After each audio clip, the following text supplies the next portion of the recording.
Ah, Hello mga guys. Ito Mitsubishi Mirage G4 manual 2017. Yung pag i-install ng camera na walang yung yellow socket, walang video input ba. Bali guys, ito ang gagawin nyo. Ito. Yan o, yung tinuro ko. Yan. Yan. Meron diyang yung karugtong na wire, which is ito. Hahanapin nyo yung dyan, yung itim, which is itong black. Ito, kita nito. Yan. Galing dyan dito, yung sa ilalim, pinakailalim, merong wire. Ito.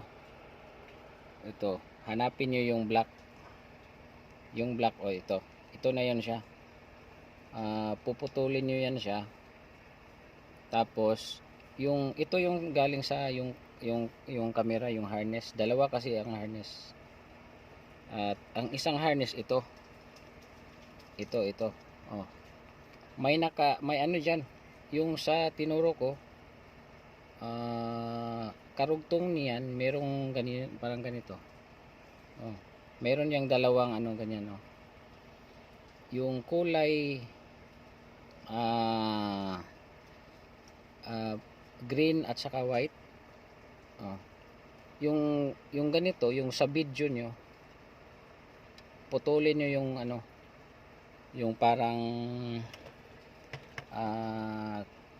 cable. Putulin nyo, balatan nyo, irugtong nyo dito sa green, yung sa video to.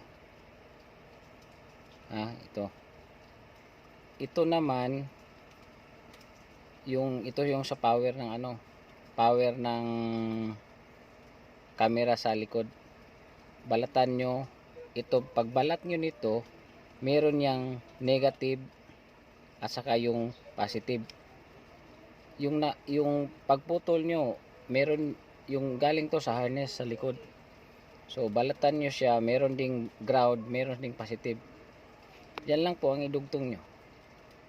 Tapos okay na yan, magbibideo na yan siya. Pag hindi to, ito at saka yung red, pag hindi yan nakadugtong, ang lalabas niyan is no video. No video. Pero pag ito hindi mo pa nadugtong, ang lalabas niyan walang mangyayari.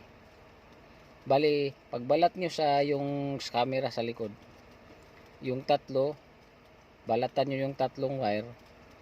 Tingnan mo, tatlo yan siya. Irugtong nyo dito sa green at saka white na yun lang. Tapos okay na yan. Yun lang, sana makatulong.